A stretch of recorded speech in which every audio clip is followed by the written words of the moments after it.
again, everyone. Welcome back to another episode of the Black Sand Journals. I'm your host, Seti Matua, where I discuss matters pertaining to God's kingdom, share my testimony, and also have a great conversation with wonderful people throughout the world. And today, I'm joined by one of my dear friends, someone that I love and admire, actually a distant relative of mine through my father and his mother. We're talking today with Robert Pati Schwalger. Pati, am I missing any of your names? You have a middle name? No. Edmund. All right. My, okay. Edmund. You wouldn't know that I was Samoan until I showed up because my name is so Caucasian. It's Robert Edmund Schwalger. Yeah. Nice. Robert Edmund Schwalger. Edmund, good Samoan name. Especially German for a kid side. from Savoy, right? Yeah. All right. Just to give you a little background on Pati, we'll have a great conversation today and fill in the gaps here and there. But Pati was born in Matoatua Hospital in Apia, Samoa on the 30th of April, 1969. His father, Wayne Robert Schwalger, is from the villages of Lotopa, Alisa, and Patamea Savai. And his mother, Rita Lole Schwalger, Enderman Schwalger, is from Whangamala Savai and Maluafo. Pati was educated at BYU, Hawaii, first of all from Church College of Western Samoa, Ko Pesenga, Forgot about that. Yeah. where he graduated and then moved on to BYU, Hawaii, where he graduated in December 1995 with a Bachelor of Science degree in, is it physical education, Pati? Yeah. Science emphasis. Yeah. I wanted to be a physical therapist. So with an emphasis in science, and I wanted to be a physical therapist. Unfortunately, physical therapist was not in the cards for you, so you took a little bit of a detour, had plans B, C, D, and E, which landed you in your current role, which is a blessing, as a senior manager as a capital contracting for a company called Becton Dixon, BD, a company that specializes in medical equipment. Yep. And from what I understand here, you just recently celebrated 24 years with BD. Yeah. Yeah. It's been crazy, wild ride, but yeah, it's been good. All right. We'll get into that again a little bit later here, but you married the beautiful and talented Esther Valfua Cravens. I believe she's a San Diego native, right? Her parents are, but she's mostly American Samoa and Hawaii. Yeah, but her parents grew up here. Okay. Wonderful. And you have 7 children and 6 grandchildren with another on the way. You have Mosiah and Alexia Dart. Shout out to Mosey and Alexia, wonderful people. They have 3 children, Alex, Esther, and Eva. That's right. You also have Rebecca, who is married to David Louis, and they have 2 kids, Emma and Sione. Also, another daughter, Tausala, who is married to Moroni Okona. Am I saying that right? Yep. Yeah. Okona. And they have a son, William, with she's the one that's expecting another child. Another daughter, Sinale, who recently returned from serving a full-time mission for the Church of Jesus Christ of Latter-day Saints and is currently enrolled at BYU Hawaii. Then you have a son, Fatui, who is currently serving a full-time mission in the Philadelphia mission, Haitian Creole speaking. Yep. And then you have my man, Tamalelangi, who is a senior at Helix High School. And to round things out, you have a daughter, Karen, who is currently a freshman at Helix High as well. Pati, that's a pretty international family there. You have Algerian, Tongan. Together with, it's all the grandkids are with different pretty international. Samoan, Tongan, Yeah. Brazilian. Nigerian, Brazilian. So yeah, it's been exciting. And my daughter Tina Lay's dating a Wonderful. Rotuman Fijian guy. So. Yeah. All over the Pacific. Yeah, all over. Yeah. Yeah. Cool. All right. And then you served a full-time mission from 1988 to 1990 in the Utah Provo mission. Your family has resided in San Diego for the last 20 years. And you served as a bishop and now are currently serving as second counselor in the San Diego East Stake Presidency. Yes. Am I missing anything there, Pati? No, I think you've captured a little bit of summary, I guess, of mine so far. So, yeah. And then Esther, you and Esther met at BYU Hawaii. Is that correct? Yeah, we met at BYU Hawaii, and then we got married in 1995, around the same time I graduated. So, yeah. Excellent. And then you then you migrated from Hawaii to San Diego. Eventually to San Diego. We were up in Murray first, Murray, Utah, and then we went to Samoa, and then we kind of Samoa and American Samoa a little bit, and then we settled here in San Diego. Yeah. What took you back to Samoa? My father-in-law wanted me to help him with his business, and so I quit whatever job I was doing. I used to work for the American Stores Company. If you go down to Salt Lake, that big skyscraper building that they have, it used to be American Stores Company. They used to own Lucky grocery stores. Yeah, in the and Albertsons as well. Yeah, and then they were part of Albertsons, and they got bought out and stuff. So I was there when the building first kind of went up and stuff. I think I was like on the 17th floor or something. But when my father-in-law said, "Hey, I need you to help me with my things that's happening in Samoa," I didn't hesitate, because at first I was negotiating with him at the same time. I asked him, "Am I going to be getting paid Samoan dollars or US dollars while I'm there?" He goes, "Yep, take me. I'm down." So it was fun. It was there for like almost a whole year, but it was exciting. We had our 2 kids at the time, and so we were able to hang out with my parents basically for the whole year and stuff. And we went and rented one of their homes, that they have there in where I grew up and stuff. And so that was kind of good too. And yes, I did rent one of their homes. It was important for me to make sure I paid them over instead of just staying in one of their rooms and stuff. Freeload. Yeah, that was exciting. Exactly. What a great experience. And then, as you mentioned, moved to Murray, and then from Murray to San Diego.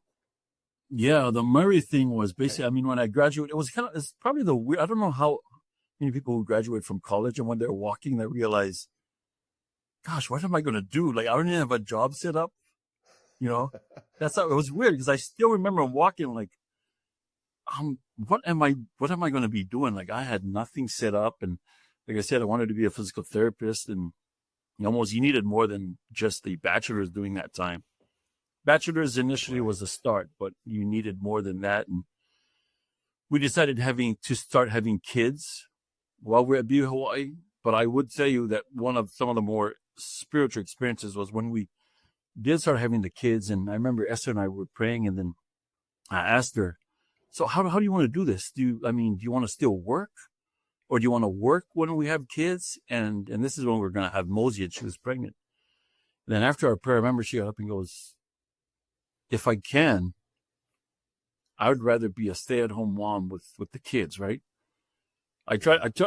These days it's tough to tell that story, because a lot of people are like, "Wait, you just want your wife to stay home?" No. And we actually had a discussion on it, and she really wanted to stay home with the kids. And I remember to this day, like, we were in the TVA apartments, right? And I remember telling her, "Okay, well, we'll figure this out."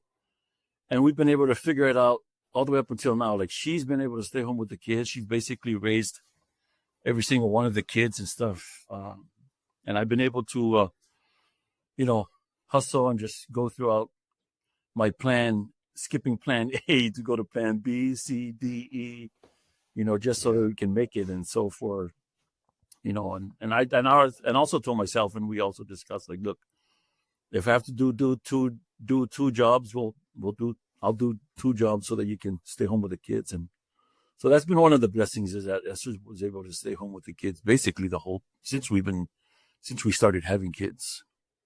Yeah. That might be a good place for us to start then.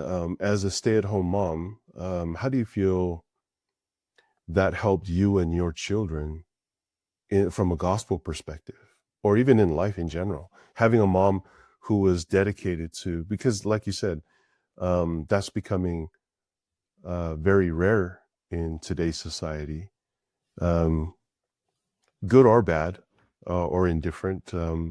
Sometimes it's hard for moms to be full-time moms. How do you see your progression as a family, how that benefited you? So I think the big benefit is that she was able to also find time to dig more into the stuff that we needed. For example, I would go to work, right? I was doing two jobs for a while, but I would go to work, and you get home from work, you're tired and stuff, and so you might tell yourself that you don't have time to read more into the scriptures, or let's say in these days, do Come Follow Me, or do family history and stuff. But Esther, because she was able to stay home, she was able to do everything that she needed to as a mom with the kids, but she was also able to find the time to do all the other stuff, like the family history stuff, and do everything else, like from a callings perspective, where, as a stay-at-home mom, she could also do like all the visiting that she would also need. And every experience that she gained from that, all the spiritual experiences she gained, she was always able to help us out as a family as a whole, right? Because she had that time that she'd be able to do that. Now, I would never trade being working two jobs over being a mom, because being a mom, you literally wake up, and you heard of stories when we were growing up in Samoa, right? Samoan moms waking up at 4 or 5 in the morning to walk their kids down from their village, the Kua village, just to walk down to the main road so that their kids could catch the bus early in the morning to go to where most of the big schools were downtown, right? And so that's and it helped us in that sense. From a spiritual side, she was able to be more focused on the spiritual things that helped, because as spiritual as I think I am sometimes more of a logic. I'm not going to deny that part, where I like to think of things logically as well. But she's always able to bring that part into the family. In fact, on Sundays, right, we're all getting ready to go to church. We know we're already going to spend hours at church, so we're going to be spiritually fed during that time.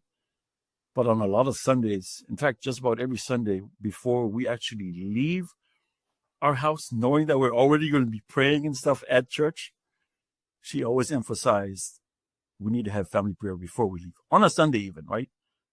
Let's have family prayer before we leave to go to church. Like that, all those little things and stuff. And it helped, because it was always a good reminder of how, when we all grew up, when we grew up in Samoa, we were always told, be home by 5 or 6, by at this time, right? And so, and at the end of the day, too, that was also like from where I'm at where I was as a bishop and as part of the member of the stake presidency. I'm always speaking on whatever stake conference.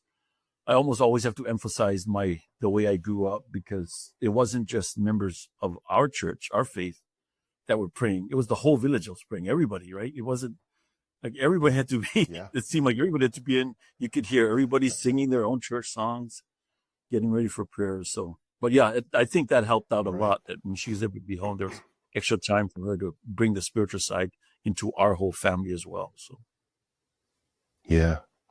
that's beautiful. It's a good reminder to us, and for those of us as members of the Church of Jesus Christ of Latter-day Saints, it's laid out in the Family of Proclamation, isn't it?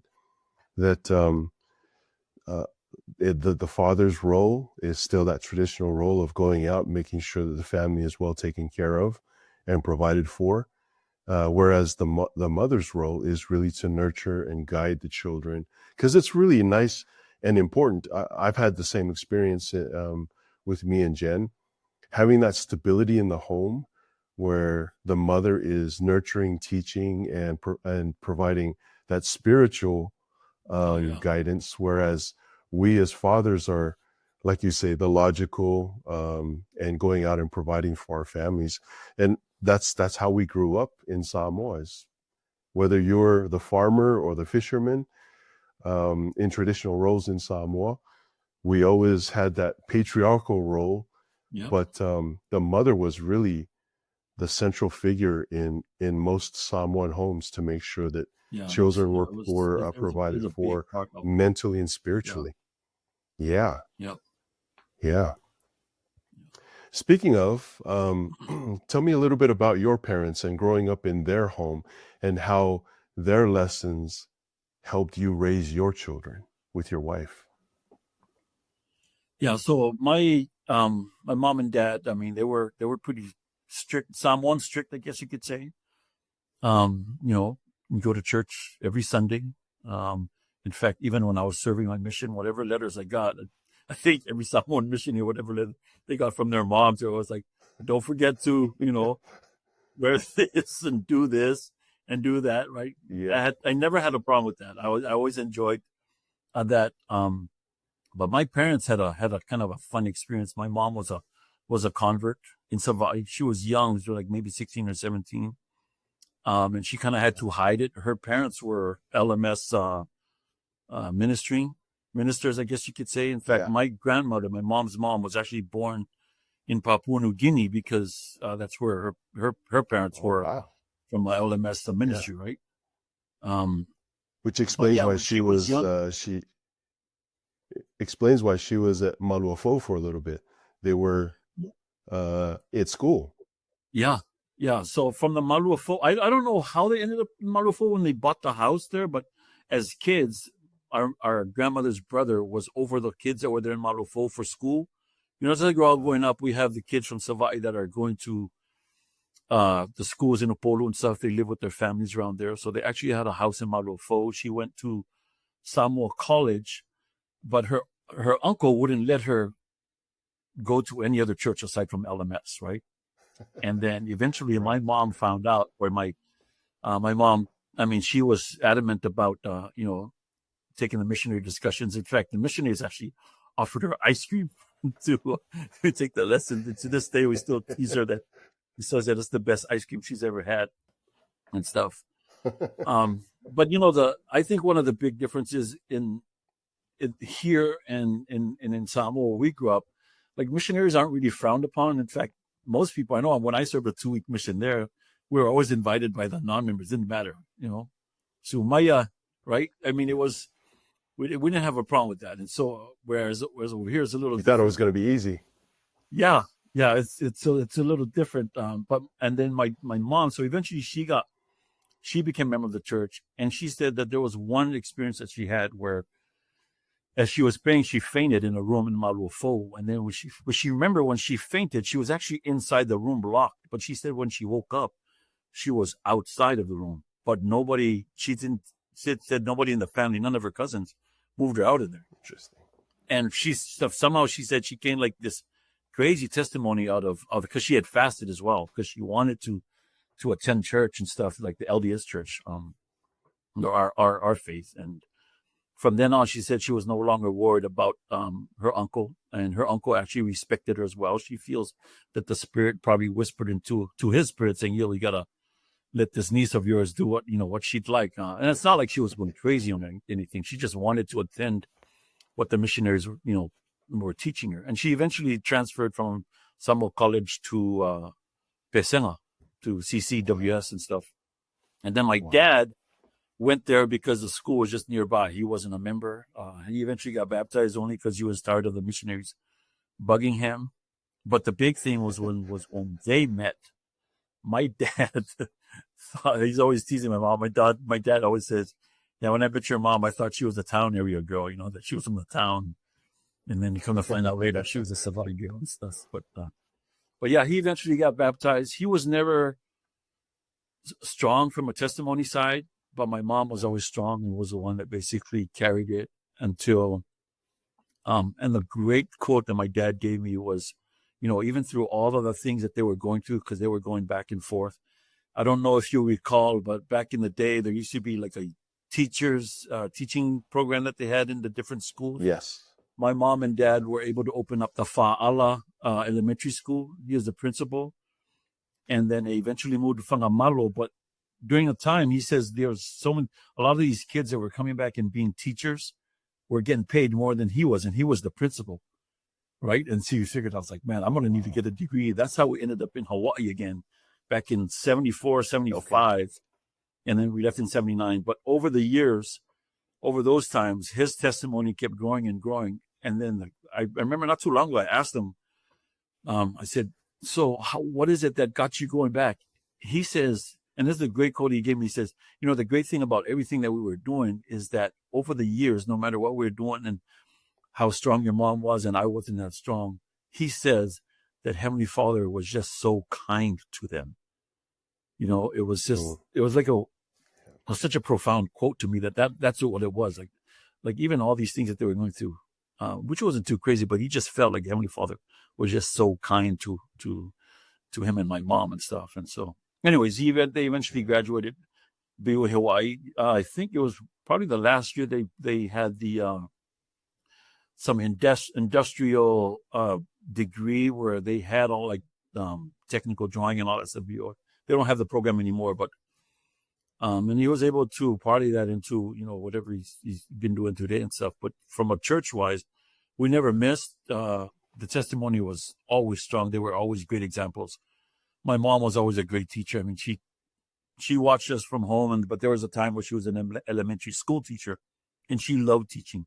And I loved going to her class. The strength of my testimony was because whenever I went to my mom's class, and then when maybe sometimes Sister Wright at a time when she was teaching, Oloki's mom, Mamelis, right? Uh-huh. I mean, they were great teachers and they just, they were great in a sense. It wasn't just the message, but the message that was being relayed was always like a touching message and stuff. And so, and I never forgot a lot of that stuff. And again, it was also, I'm not going to going to church because, what else we were doing in Samoa, right? Well, church was also like a good enough activity. You can't just stay home. There's no there's no internet, there's no TV to really watch. Go meet your friends there. Meet your friends, exactly. And so, just being there, you got the influence from others as well. So, yeah, amazing story. Just, I gotta tell you, when I remember being in school in Pesangla and thinking, man, that guy he kind of scares me. And I think it was because you just never knew what was going on in his mind. He was so quiet, and he just went about his business. He was very good at what he did, and I remember him being very strict with students because he wanted them to be good at what they did. And some of those days when I was at school, I just always prayed that I never saw him. But there was one point we were all laughing so loud. And this was after school, right? I mean, it was not that long after school. It was still maybe a few minutes, but school, right in front of the library, you got that room that Brother Tufunga used to teach in, right? We were sitting on the stairs. Right. It was me, Siu, my man, Siu Wilson, some of our class. We were laughing so hard. And my dad just came out of nowhere. He goes, "Oh my, guys, come here. You guys are making too much noise." Man, we all ended up in his office and we all got the Board of Education. Like, solely just for laughing, man. I was like, yeah, I don't want to see my dad at school or anything like that. Yeah. Those are great reminders, man. It just transports me back to those days. I remember seeing your mom teaching as well, always kind. I never went to Pesang Elementary, but my siblings did, and they always said that she was kind. And had a connection with her, of course, because of my dad. But yeah, I just remember seeing your dad in the hallways sometimes. I'm like, better be quiet. Oh yeah, no, I tried to dodge him all the time, man. I was like, I do not want to see my dad. That's the last thing. But I didn't get to. We moved back in '79. I still remember December 21st on Pan Am Air, flying to Samoa on December 21st, 1979. Back in the day. I think I was like, it might be. I was barely 10. Maybe I was still 9 when we, but I went to standard 4, but that was it. I didn't really go down to the elementary school. I spent most of the elementary time in Laie elementary school before we moved there.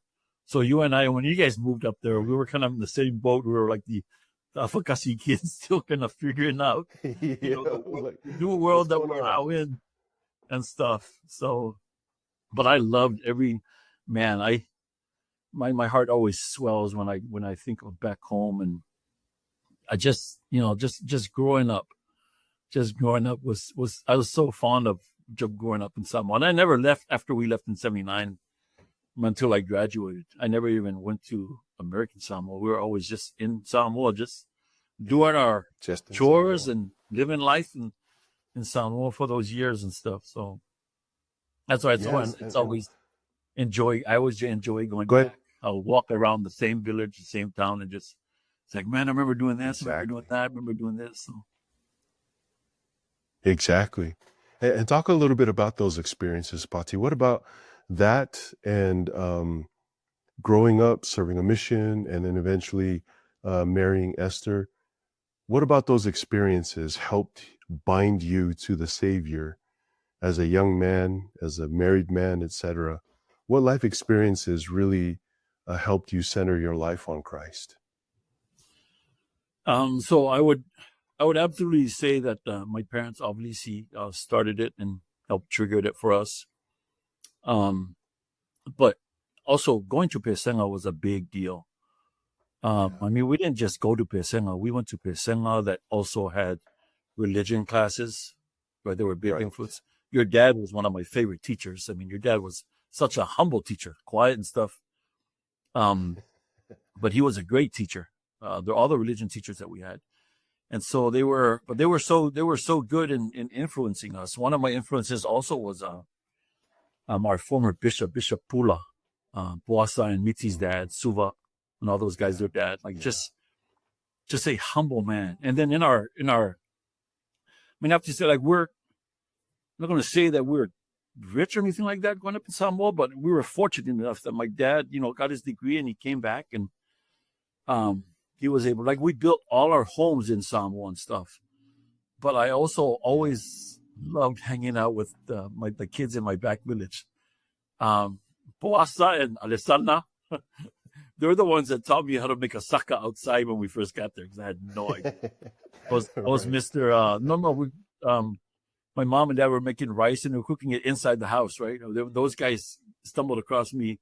They're the reasons why I ended up doing all of the house outside, was because they told me how to do it. And I told my dad, we should do it outside. I was like, I should never have recommended that, because, from then on. No, but we were all close. Our neighbor villages, we were all members of the church as well, right? And so all those guys, we all hung in there. We had great young men leaders. Auro, who now lives in Utah. I've been meaning to get a hold of him and to come up there just to chat with him. Our Moors, it's up there. Some of our older bishops, Bishop Faumui Ta'atiti, who passed away, big musician. Yes. Today, when I recommend for the kids, or at least for the youth that I deal with here in our stake, I always try to tell them, even when I share my testimony to the youth, it's try to remember those, the spiritual influences that you felt, right? Because you're going to need them to piggyback on them when you down the line, right? Because you never know what's going to happen tomorrow. And I tell that to my kids, look, as good as people are saying you are, I have no idea what's going to just completely flip you tomorrow. I have no idea. And it's to me as well, right? Tomorrow I can just say, you know what? I just call the stake presidency, I don't want to be a part of this anymore. That's right. That's how this is.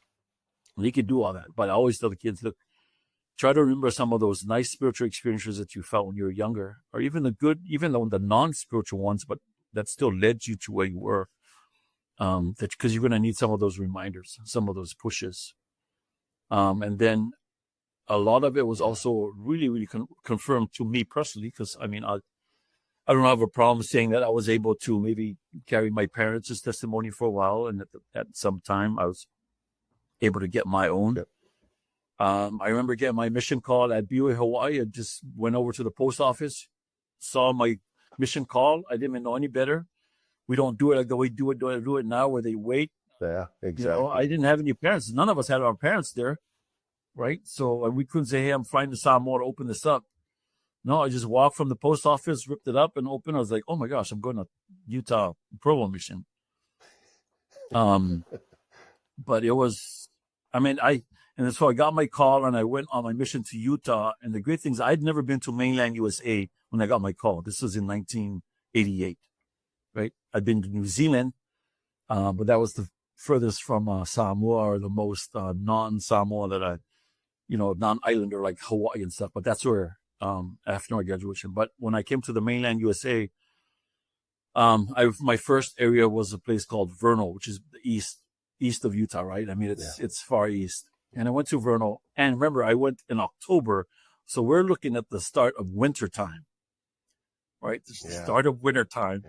And so here in October, and I was there for 6 months. I was there, and this is Vernal. Vernal is basically Colorado, Wyoming. I mean, it's cold. Yeah. It's freezing cold. There was an Alaskan, just a quick experience. There was an Alaskan front that came and hit all of Vernal, and I still remember the electricity in the whole town went out. Right? And we were actually in we were living on someone's farm, on a farm area, on a trailer home on this farm, and it was freezing. And I always say, when you leave, just leave the water on, keep it running so that, so that it doesn't freeze. Well, you know what? When the Alaskan front hit, it was minus 20 degrees, right? It was minus 20 degrees. And when we came back, the water that we had running was frozen. But the craziest thing is, the water in the toilet bowl that's always there? That thing was frozen. It was frozen. Yeah. And so, but I loved my mission. My testimony definitely grew. I still remember reading through the whole Book of Mormon and stuff on my mission, and just getting just a great, just adding to my testimony, and it just kept growing.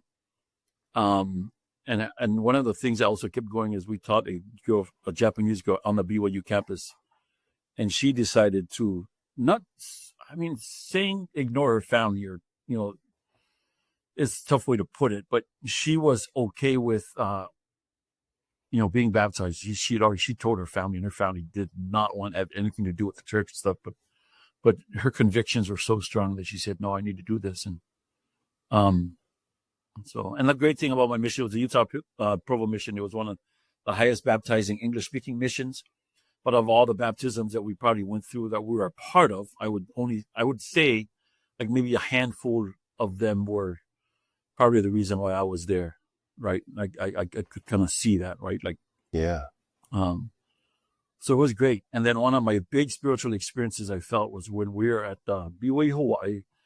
We were dancing at the Polynesian Culture Center, and President Howard W. Hunter was in attendance, and he was the main prophet, was in the main, and the warrior Vili Feoko. After the show was all done, we all stayed there, and they told us, everybody just stay here. We're going to sing, right? We weren't going to sing, but we just kind of stayed there while everybody was leaving, and the prophet still stayed there. And I still remember Vili Feoko. I don't even know if he remembers this, but the warrior eagle got up and just said, okay, we weren't going to sing. We thank you, O God, for a prophet. And we sang that song. I'm telling you, man, the spirit that I felt, I don't know anybody else, the goosebumps was just so insane doing that night. I never forgot that and stuff. And so that was and then I ended up after my mission, I was able to, again, my testimony, and I also strategically gained my mental capacity to think, because my short time prior to my mission, I was not a knucklehead, but man, I was like on my own. I was free, nobody to tell me what to do. And I wasn't really doing well in school. And I was like, I got to go on a mission. It was me, Conrad, and Reef, Tawatsi, and our former friend who passed on, Peko Johnson, who were all there at the same time. I still remember to this day, and I teased Reef and Conrad when we got together one time. I said, I don't know if you guys remember, but we went to go check our report cards at the post office, and we all pulled our report card, and some of us were like, oh man, I barely made like a 2.5 or something GPA, right? And then someone else opened up theirs and goes, man, I barely made 2.0. Like, this is how we're all the way from home, so this is how we weren't even doing that well. And then someone else opened up and goes, man, I didn't even make one. Like, Oh And my we started, gosh. we started cracking our teeth. Really. We was like, man, you better hurry up, figure this thing out, man. We're all going to get suspended from school. But anyways, over the years, adjustments were made. We all come back, and I get back, Yeah. strong. And then it didn't really take me that long afterwards and stuff. And but yeah, Yeah. I can say that my growing up in Samoa, I like my and then with Esther, I met Esther later on, much later on. In fact, I'd tell the story, and I put it on Facebook one time. It was our birthday. Esther and I are 6 years apart. Right, and the first time I Mm. saw Esther was was a ballroom. It was at the BYU dance on a Friday, ballroom dance, and I'd never met her before. Didn't know who she was. Anyways, and I was from the ballroom when it gets too hot and you're coming out to go get a drink of water out in the water fountain that's on the side of the ballroom. As I'm coming out, there's a light that was shining out. It was so crowded, and this light was shining on Esther's face. And all I remember was like, oh my gosh, this girl is so pretty, but her freckles were her freckles were really showing, right? Like I never forget. And I told her, and you know what? I never met her that night either. I met her a whole year later when I had come back when I had to leave. I left Hawaii and then I came back, but I met her a whole year later. And, but I never forgot her face, and stuff. And then Wow. yeah, that's how I met her. And she's such a spiritual giant. Like her and I are complete opposites when it comes to how things spiritually move. Like she is like just spiritually in tune. Like I said earlier, I'm spiritually somewhat in tune, but I'm also logical in my logic. The thing is, my logic is also tied to the spiritual side, but it just makes more sense in that way to me. But Esther's like she's our spiritual. I mean, without her, it's Driven by the Spirit. Yeah. Yeah. And just if I can, it's amazing.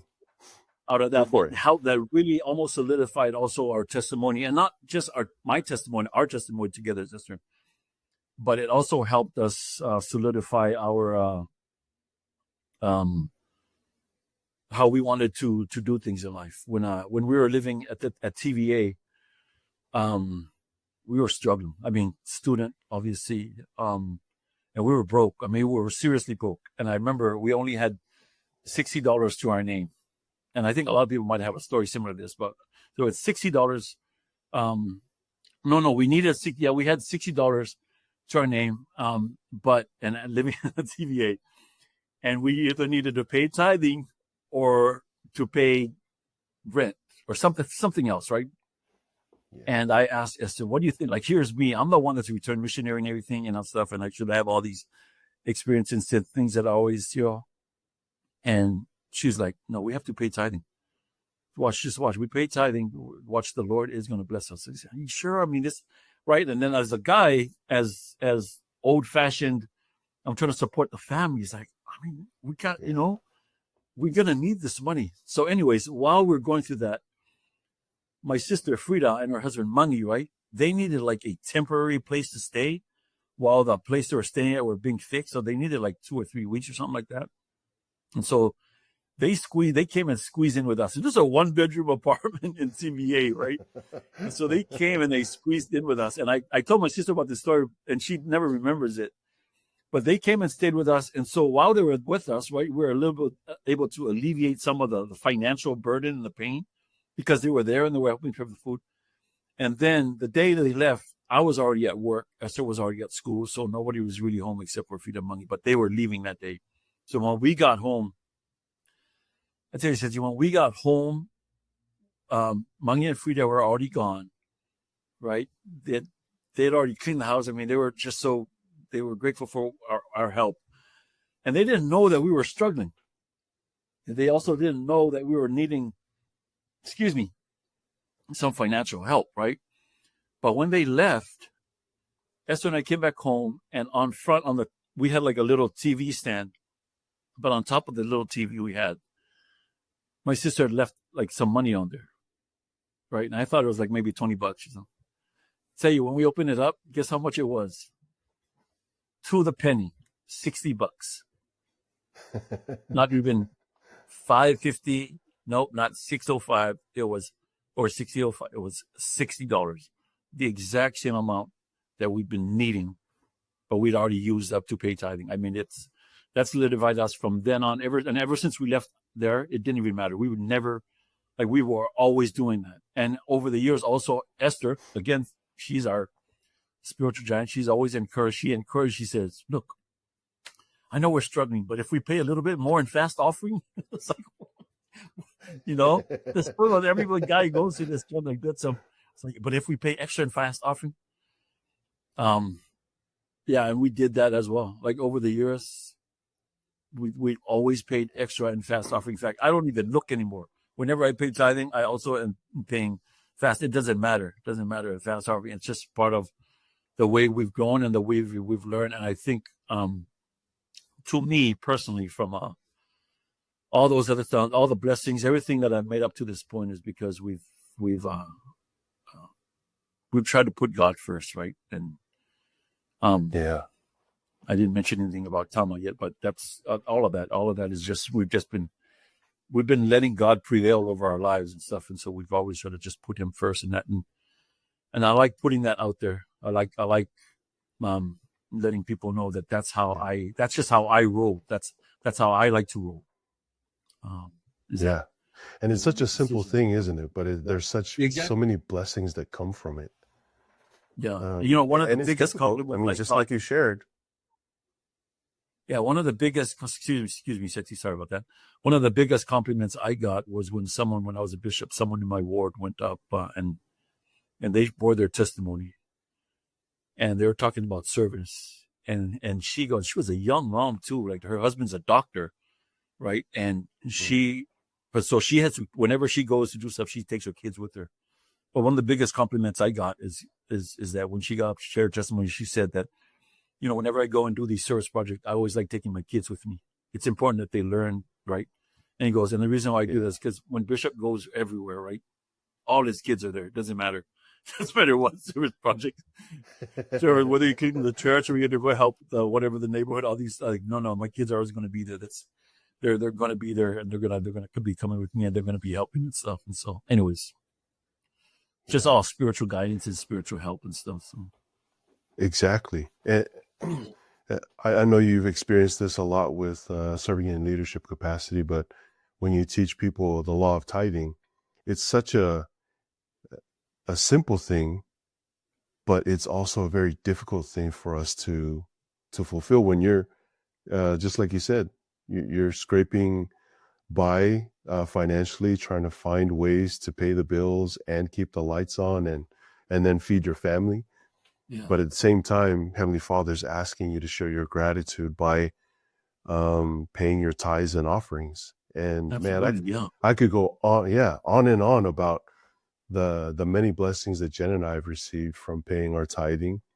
And even, back in the day when I shared this with my YSA ward, my young single adult ward, about how when my father was first called as a stake president, and many of the people in the back villages along, and our stake geographically was one of the largest in Samoa. Massive, I know. Back in the Yeah, it is from Salangi all the way to Lokfanga. Yeah. So it was massive, and at the time, I think there was just a building in Salelua, Siumu, and Lokfanga, and I want to say maybe Musokia, somewhere around there. Anyway, many of the members wanted to have their own buildings, and my dad taught them the law of tithing, and they showed their faith by paying with chickens and pigs and taro. And my dad would get us up on a Saturday morning and say, hey, we got to go pick up all this stuff, and then we have to go sell it in Pesenga, and whatever money comes from that, we'll divide it evenly amongst all the members who donated. And over time, almost you can see it now in Samoa, when you drive that stretch of land, there's an LDS chapel in almost every single village. Oh, that's one of the most beautiful things to see when anybody that goes to Samoa is just like every other village, just like one of our buildings. Nice, beautiful white building just staring at us. Yeah, that's amazing.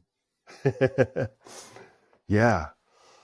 Great, great stuff. And it's funny how parallel our lives are when you're sharing your experiences. And I agree. The bedrock or the foundation of my testimony was built in Pesanga.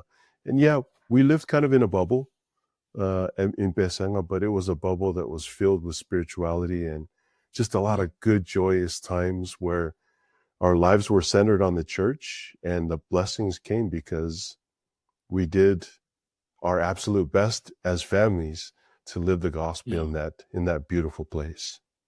Yeah. I feel like our family and your family, especially on the kids, like us and you guys, when you, Eddie, and your sisters and me and my siblings, we kind of almost have like the same way we were growing up, because even though we were kind of Afakasi, but living on the outside of Pesema, right? Technically, right? Right. So we kind of we had like like a whole set of different friends.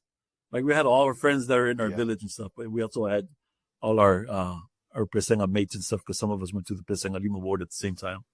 So we had different, exactly. different kinds of people and stuff that we were able to blend in and and take everybody in as friends. And I just, that's one of the reasons why I joined Facebook years ago when it first happened, was just the fact that I could stumble across people that I love and I remember. Two of my best friends that were my best friends in high school, I'm still in contact with. We're still close. We're planning on trying to do like the Rugby World Cup on the next one and stuff. And so but yeah, I'm still close with even all my ward member youth and stuff. So it's same. I just love the how way we grew up and all the people that we all were able to help out and influence. And I don't know if you knew this also from our ward, like from a whole spiritual thing. It's weird that I didn't even stumble across this until when I was bishop. And then I found out that Otley Wright was a bishop at the same time. Boasapula was a bishop at the same time. Like we had like 6 or 7 of us from the same youth that were bishops almost the same time. Yulia was a branch president in New Zealand, I think. Yulia Mauigoa. My cousin Makingi, who was probably you guys is on a mission, he was a bishop in Alisa at the same time. And then Tuni Laulu was also a bishop in Leone. I mean, it was wild. So, anyways, but it was all influence just growing up in Samoa and just us sticking with what our parents, not so much sticking, but just taking what our parents were able to teach us and stuff. And so. Yeah. So then you go from this environment, our bubble in Samoa, Pesenga, and then also, going to school at BYU in Laie. That's also kind of an insulated community with mostly members along Hauula, Kahuku, and Laie. But then you're thrown into San Diego and you're dealing with different things than you do in in the world that we grew up in. And we kind of had this conversation when you and your wife were gracious enough to host my family when we visited San Diego recently. We had a great time, by the way. Yeah, we did. Great food too. And so now you're in San Diego, and the life is a little bit different there. It's much faster. What do you see as one of the major pain points or issues that members are dealing with in your area? So the easy explanation is the way I'm not really big into politics, but I do have my own thoughts, about how things are going. But California is a little crazy. I'm not going to even deny that. And so, but they're crazy enough. It's not really so much from the members. It's just they're crazy enough to come up with certain rules or certain policies that they want to laws. Really affect, it really affects parents and kids. Where, I mean, there was one that never got accepted, but they said that if a parent didn't help the kids transition to whatever they wanted to, that they could take the kids. It was like, this is, anyways, but just some of the crazy stuff. But because of some of these things as well, right, that involves the kids, like we as members of the church, there's members of the church as well that feel, well, I want my daughter, I want my son to do this. I want them to be able to, do this and do that without, and so I like what my sister-in-law says. That my sister-in-law has a gay son, right? He's in his 30s and stuff. But she says, this is what she tells her sons, like, I'm never gonna ever agree to the lifestyle you're in. I love you as a mom, right? I love you as your mom and stuff. But that whatever, it's not the way that I would be, raising stuff. So it gets very complicated here in California, especially when we're, with the members. We're always having a ton of meetings. And when the general authorities come, we're always asking them, how are the other states in the other areas, handling, certain things. But to me is I'm always just trying to set an example to just let people know that having a family is still the way to go, right? Having kids, right? Yeah. Is something that we enjoy. And people, there's times where we've gone, me and Esther, we dragged all our 7 kids when they were younger. We didn't have any money to go to big restaurants, so we just go to the mall, right? And we just tell the kids, okay, pick whichever restaurant you want in the mall, what you want to get. Right. But it's funny because when we're going and we got like the 7 kids we're dragging along, there are some people that stop us on the way and say, are these all yours? These are your kids and stuff. So, yeah. But, it's a little different in San Diego. It's a great place. But the other thing is, and I don't know the mentality that other people do. I know like Samoans, I know when I moved here, I've never thought, because like San Diego is kind of expensive, but I never thought anything of money. I just thought, no, I'm going to have kids. I don't think, I never thought that way. It's like, it's going to be too expensive to have kids. No, I always was going to have kids. But like I said from the beginning, that Esther and I, we decided that she wanted to stay home with the kids, and right. And Esther was like your old school LDS person. So whatever the Lord wants to give us, we'll take. I was like, we're not careful, we're gonna have like 27 kids. Right. But when she hit her 7th, she's like, I think the Lord's ready for us to stop. I said, okay, your call and stuff. Which is still a lot of kids. It's a lot of kids, but it's still only halfway to her and her dad, the way or her mom and dad, the way that she grew up and stuff. And so, yeah. But yeah, it's so, and again, San Diego's nice. It's beautiful. It's a fascinating place, but like I say, we just comes with its challenges. We figured it out. Yeah, I just figured out the challenges I had. Obviously, was to figure out how to support the family, while living here. And like I said, I told us from the beginning, if I have to get 2 jobs, I'll get 2 jobs, and that's what I did for a few years, right? But my whole I don't think the Lord minds us negotiating how we do things, right? He's willing to say, look, you do what I'm asking you to do, I'm willing to bless you. And I take that almost literally as well, right? Because I currently have 1 job, and I've had 1 job for like 7 or 8 years now, right? But the 2 jobs was, and this is a great story, because my bishop asked me to walk up with him we were hiking up this mountain over here, a little hill up here. So we walked up. When I walked up that hill with him, I was a primary teacher, right? And we were just into the word. By the time I got back down, I was the young men's president. It was like the most. When we walked up, I was a primary teacher. By the time we walked out, and I was a primary teacher for the 11, 12-year-old boys, right? For the primary kids. By the time I got down, I was the young men's president. But even on the way down, I strategically, and this is one thing, growing up in Samoa is something that I think I learned from Samoa, right? Like Samoa, we don't have the benefit of a Walmart, Lowe's, a Home Depot, where, okay, they don't have what I have here. Let me go to this Walmart. Let me go to that Home Depot. Let me go to that Lowe's. No, we have to make do, right? The way we seal, how do we seal our PVC pipes when they're busted? We just get the inner tube of a tire that we no longer use. We cut it up and we wrap that sucker until a little bit of only a smaller leak, right? But we had to strategize, right? The PVC pipe didn't fit. Let's see. Let's get a match. Let's light it up, make it soften, and then use one. And like we had to make it up.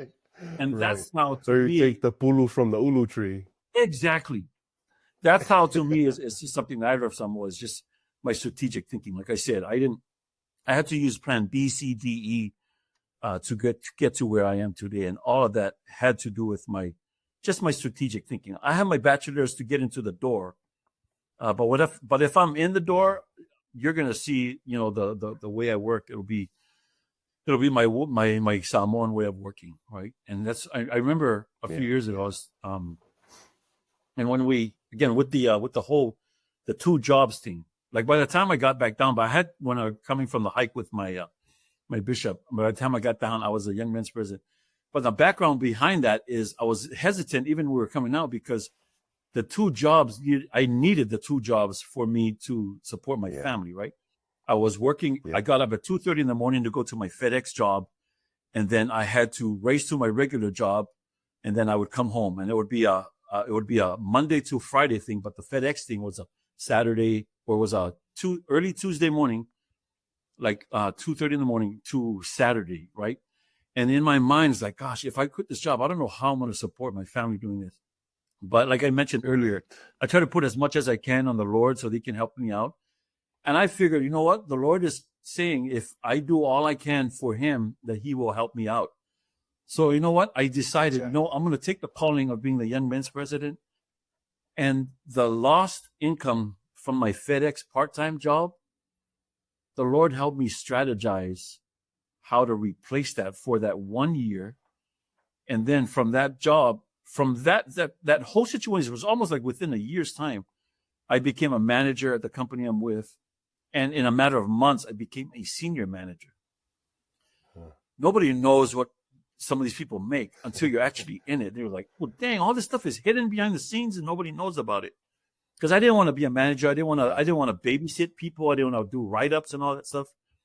But Esther also always encouraged me, this is your opportunity. And so I've been blessed ever the last 8 years. I've been in this position with a huge corporate company, and that I've been blessed with everything that we've had so far. And like I said, I no longer had the 2 jobs, but that was all because like I said, we pay tithing, we fast offering, but we put our whole, trust in the Lord and just say, look, you'll help us out. We'll try to figure this thing out. And so I quit that year. We strategized. The Lord helped us strategize on how to make up back that income. And then I became a manager. And then after that, it's just been, I wouldn't say smooth sailing, but it's been a nice sail for our family as well. Yeah. So.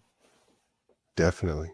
And then from a spiritual perspective, when we had our conversation in San Diego, you mentioned that there's several wards that are being dissolved, or you're combining wards within your stakes. Some of your stakes have even changed demographically and by the boundaries. What do you think you can attribute that to? It just sounds like there's a lot of people in the area either moving away to other areas or just leaving the church altogether. What are your thoughts there?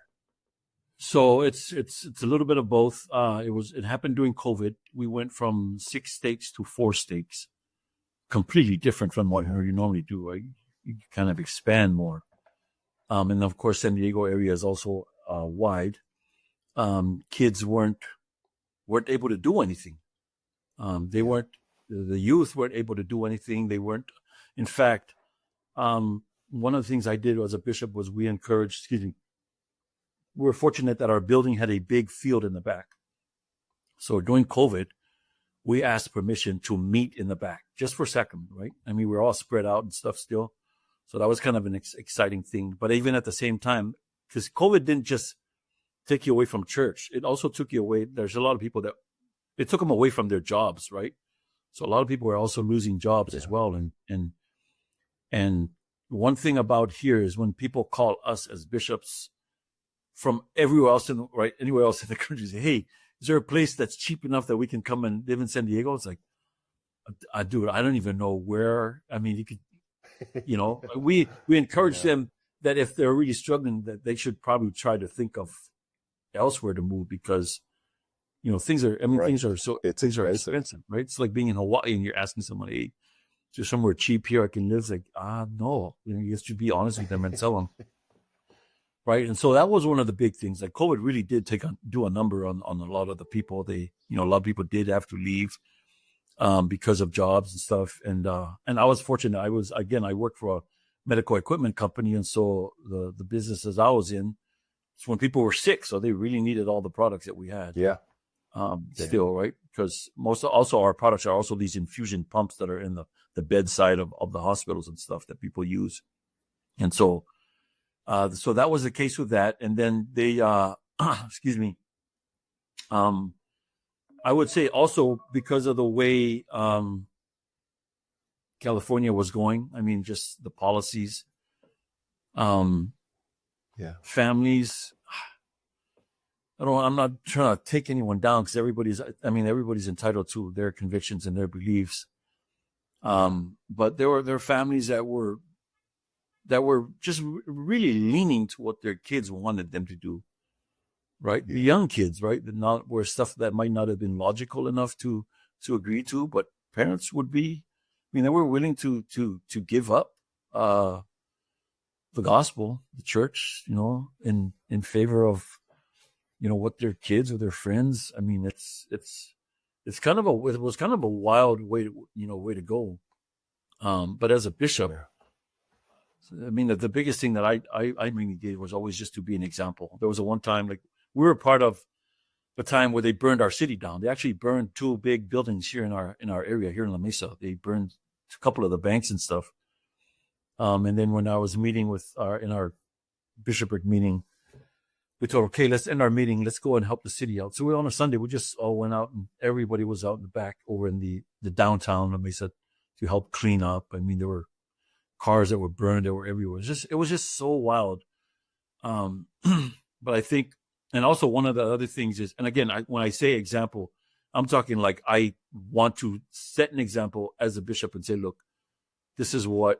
So in Esther and I mean, we weren't able to see people. Right? We didn't have a chance to see people. You were just, everybody was quarantined. They couldn't do anything. So we had to come up with strategic, spiritual ideas that the Lord maybe helped influence us to do. Like one of the activities that we did with our youth is we did a burger drive-by, right? You could drive around our house. I'm going to have burgers on the side in my garage ready. Anybody that wants, so I would grill on the side, right? I grilled on the side, just so I could see the young men because we could see them on the TV and stuff.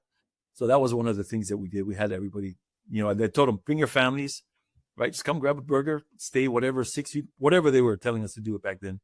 Wear your mask. We just come by, say hi, here's, grab a burger and stuff. And so we would do some of that stuff. Well, the other thing that Esther and I came up with was, again, I would always say that whatever we come up with is more Heavenly Father's influence versus ours, because I don't know that we're that creative. But one of the things that we decided to do is I said, Esther, why don't we go let's take banana breads to our members, and we didn't just like say, okay, this member needs it, this member needs it. No, all our members needed it, right? Didn't matter whether you were active or inactive. And so every week we would bake 3 to 6 banana breads. Esther would bake, and she was all into it. She was like, oh man, this is something very important. I'm all about service. I want to do it. And we just jumped in the car after they were all cooked, and we would just like, okay, let's drop it off this person. We wouldn't even have a list. We just let the Lord guide us. We just say, all right. And so we would just go. Like we did it for I think with the whole COVID, like 6 to, as long as I was a bishop, we just went to every single one of our members.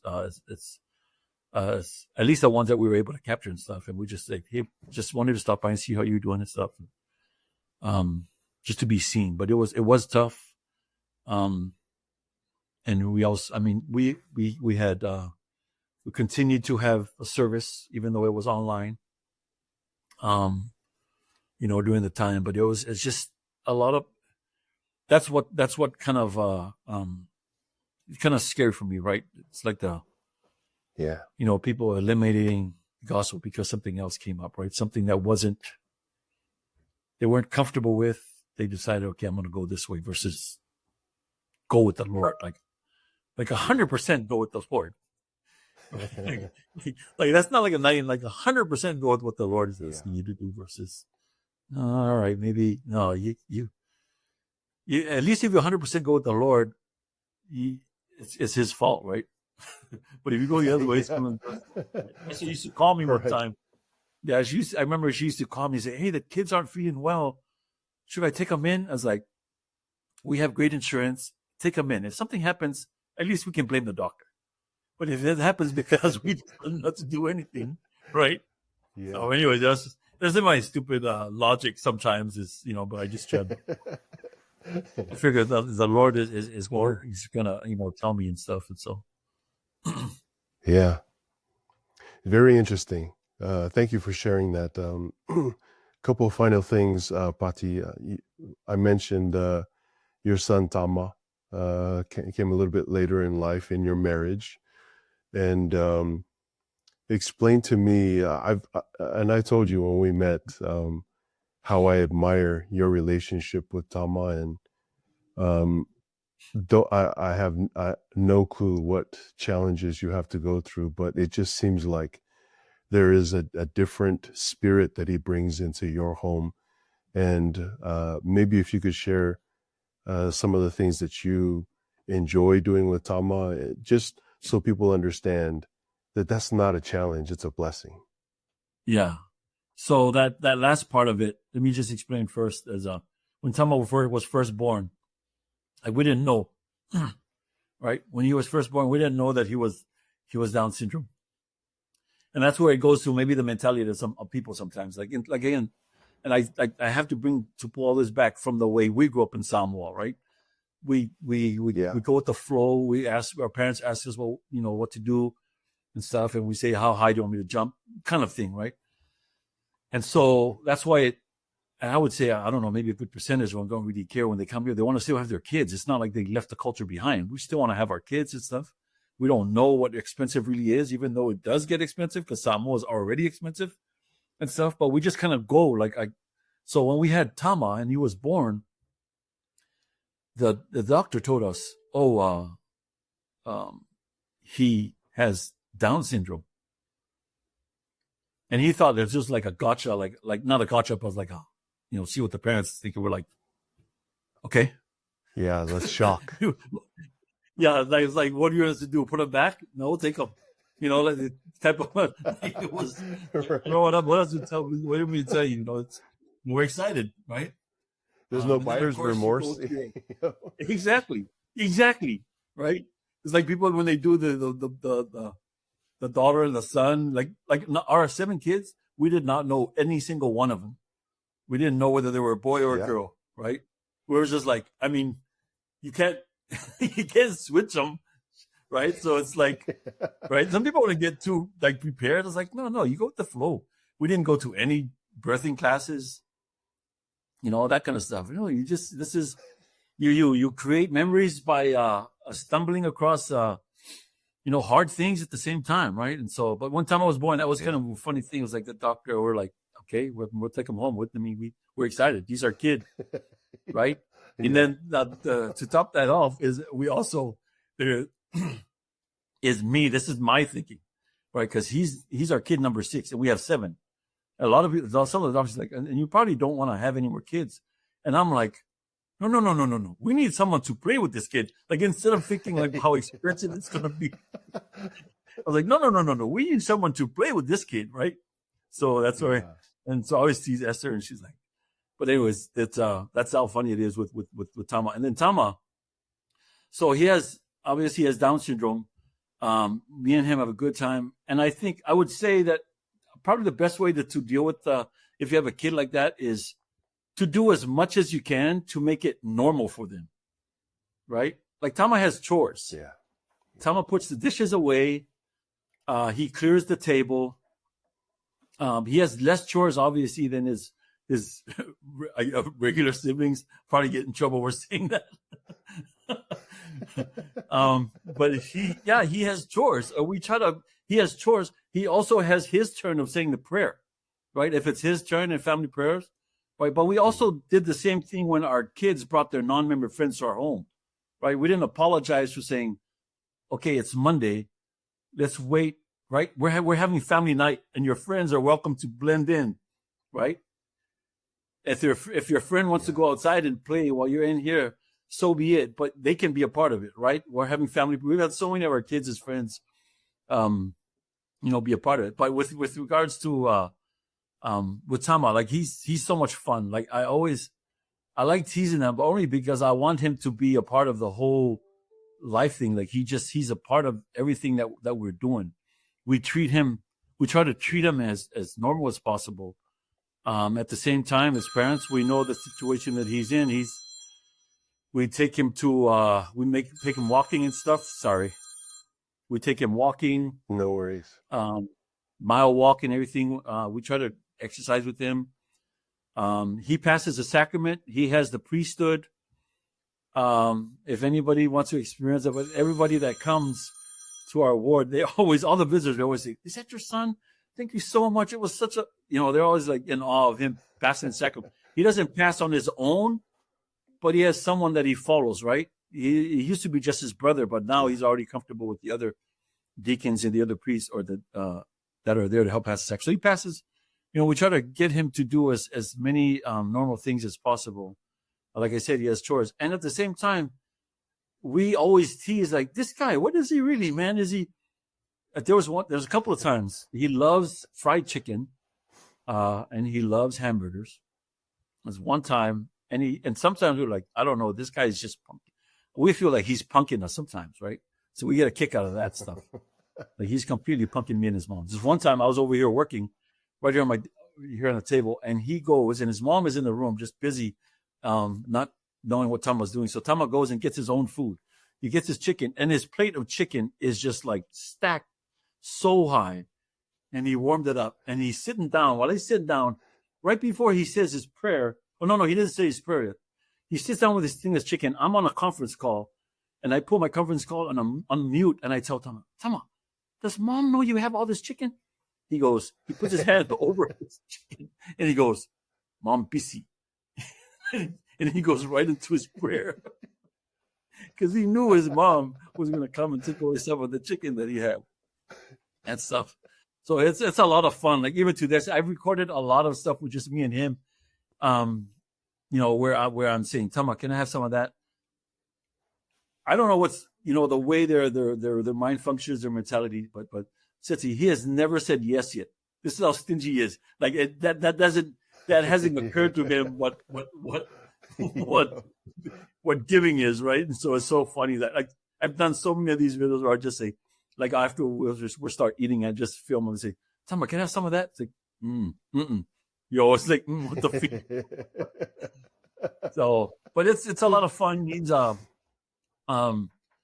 was a couple of times that we probably would have gotten in trouble with him because he had one time when I was a bishop, I had to one of my daughters had to rush back to pick up one of our kids to bring him back to church, right? So she came back, he picked him up and raced back to church.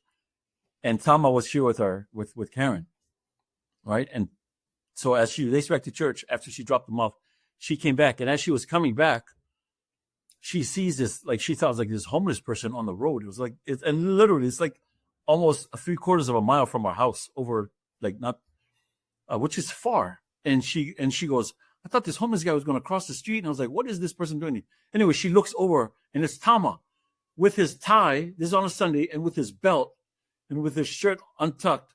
He thought that his sister had completely left him home because our other daughter, our pretty Karen, didn't realize because she didn't tell Karen that she was gone too. So he's there on the street. Man, like we think back to this, oh my gosh, everybody started crying about what was going on and what had happened and what could have happened and stuff. But he was on the street with his tie and his belt, thinking that his sister left him at home by himself and he wanted to go to church. And he had walked, he knew where the truck was going. The car was there. He was like, oh my gosh, that is a big deal. And I can't believe we did that. And then one of the, even with all that, again, with the influence that he has in our life, a couple of years ago, he had this crazy accident where we were over at it was 3 hours from here by driving and stuff. At Colorado River area. There was an area, it was a camp out area. We were there with the young men and stuff, or, high adventure type of activity.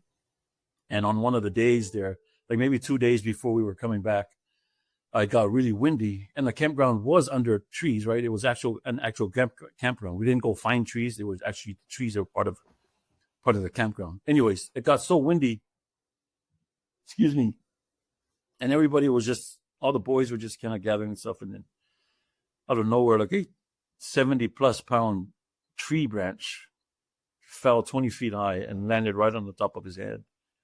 And all we could hear was Tama, like one of the young men going, Tama. And anyways, we ran over there.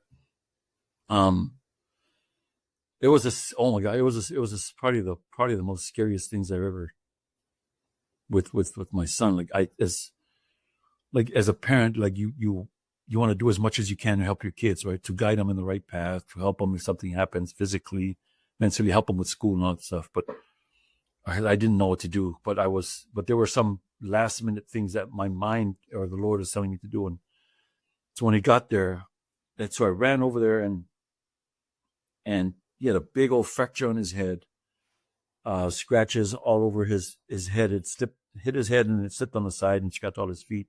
And he was on the ground. But people don't really know. Thomas, like, he's tough, like he's strong, like just like he is. Like if anybody tries to grab his hands, you cannot pull this guy, man. He's a dense person, and his hands are just so freaking so strong.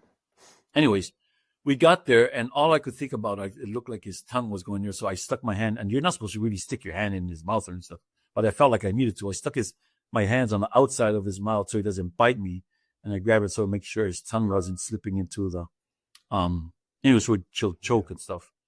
And then we carried him away from the trees. And while I was holding him there, I asked one of the, like my counselor, at the time to give him a blessing. And he gave him a blessing. And then we took him to the hospital that was there nearby. It wasn't a big hospital, but they were able to at least take care of him. They took x-rays, and he had fractured his skull from one side to the other side. And I was like, oh my gosh, what is going to happen here? Just, we try to set it up so that he could be airlifted from that hospital to San Diego or to wherever children's hospital that would take him, because the wind, right? They're not allowed to travel during the wind. And somehow, Seti, I'm telling you, there was a miracle that happened. Somehow over the span of 2 hours, there was a time frame where the people that was from San Diego called back and said, we have an hour to spare. The wind has stopped, like out of nowhere. Like, we have an hour to spare. We're going to come. So they came within that little time where there was no wind, and it was windy, but just that little time they had, they were able to come, they were able to grab him, and they brought him back. And I drove 3 hours racing him back all the way to San Diego. And then he went through surgery, basically all the surgeries you can think about on his head, brain surgery, trauma surgery, and all that stuff. Amazing doctors. And they were able to save him. I mean, they saved him. But the spiritual side of the whole saving him was, me and Esther was like, our thought was, we're going to pray, we're going to ask Heavenly Father to please help keep him alive and stuff. Like, we want him alive. I wasn't going to be hesitant and said, if it's your will, right? I just was greedy in that sense, because I love my son and I wanted to make sure. So I was going to be greedy in that sense. I wasn't going to ask Heavenly Father, not your will, or I really wanted, if you don't mind, I would really like him to be alive. And I don't mind saying that, putting it out there, that's how I thought as for me personally. And so over the time, right, he survived. Like, he survived this crazy accident. But the biggest lesson I learned, the lesson I learned was, and at least mainly for me, was when we prayed, I asked Heavenly Father, look, I'm going to do all I can, right? Whatever I can control, I am going to do. I can't control you healing him, but I'm going to try to control what I can control. And so people were saying, hey, you don't need to, my calling, right? It's okay. We know what's going on. You can stay home. It's like, no, I'm going to do what the Lord needs me to, whatever, jump through hoops to help with the youth. Do my calling. I completely just magnified everything. Just like, I'm going to do whatever I need to. I don't care. I don't need to. So I did that, right? We both did it. We're just like, no, we need to go all out. With the Lord's asking us to do our part, and we put it in his hands to have him do his part. And that really helped. And so the last was probably one of the most exciting experiences ever was when he was in the recovery site. Like I would go in, I would sleep there at night with him, and then for the whole night, and then I would go to work, and Esther would be here for all day with him, and we'd do that for 2 weeks. But then on one of the nights, pretty much the last night where we thought that he was finally up, like I just wanted to see if he came back, right? Didn't want him to be a vegetable. I wanted him to come back. I wanted him to be a tama again. And the one night I knew that thing was going to be well was I had a stake meeting set up that night, and I had to go to it, right? And Esther was going to come and switch off with me, and as I was about to leave, because usually I'll leave, he was just sleeping, right? He woke up, like he actually got up, and I was like, he knew I was leaving, and he started crying. That was the first time, like it was, and I was like, Esther, I know I got to go to this meeting, but you got to hurry up. And she goes, oh no, I'm always there. Okay, good, because our son is up. Like he's waking up. He actually knows what's going on, and he's crying. He never cried before. Like he's crying now because he knows I'm leaving and no one else is going to be here with them. It was just, but it was so wild. Like we stayed away from. We had our people found it obviously in the ward because there was a ward activity ward activity that happened. So our people in our area in a ward, but I didn't want to put that on Facebook. So nobody heard from us for like a month, probably maybe 2 to 3 months. Because of that, I didn't, and I probably could have used all the prayers and stuff. But I tell you, Esther was sending out updates. Everybody in the ward, Stake wanted to hear of the updates, and she would just send all the updates. And she said even non-member people were like, "Oh, this is everybody's praying for him and stuff." But I just didn't want to put that out there and having to deal with responding to everybody on Facebook and everything like that and stuff. And so we kind of kept it off until he was actually home and stuff. But we hear so many lessons that we've learned just having him in our life. He's been a huge blessing, and all his siblings, just absolutely his cousins and everything. He's still a punk. I mean, it's so funny that this guy is just, but he's such a fun kid. And even to this day, when I ask him if I can have something that he's eating, it's always still a no. So I might have to do content on that kind of stuff. Same time, I don't want people to attack me that I'm using my son for something. But anyways, that's another story, another time. Yeah. Well, Pati, it's been a great time with you. It's just a reminder to us that miracles still happen, and that when we put our trust and faith in the Lord, He will bless us. Absolutely. And it happens over and over again. And it's been good to hear the wonderful stories from you. And I hope we can do this again sometime soon. Yeah. Well, there's a lot of things that we, a lot of things that we didn't touch on, which is okay, because I'm a firm believer that the Spirit guides the conversations and allows us to say the things that people need to hear. So thank you for that. So just close real quick. I'll just close real quick. Thank you for, once again, making yourself available to share the things that you're very passionate about, especially the gospel of Jesus Christ. To the audience, please comment, like, subscribe, and share this with your friends and family members. I think there's a lot of great material here to help testify to the things that Pati and his wonderful Schwalger family have experienced. Pati, thanks again. We look forward to the next episode.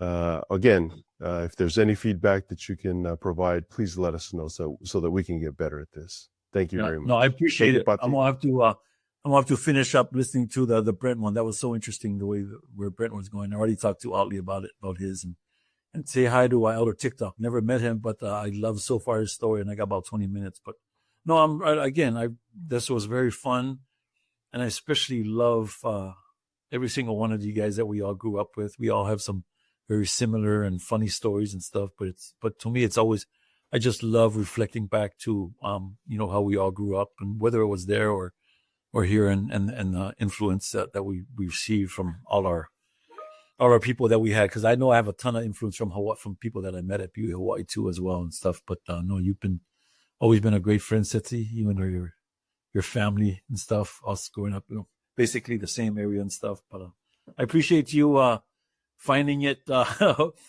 worthy for me to be on your podcast. So I appreciate that. Not at all. Thank you. All right, Uso. Take care. Thanks, man.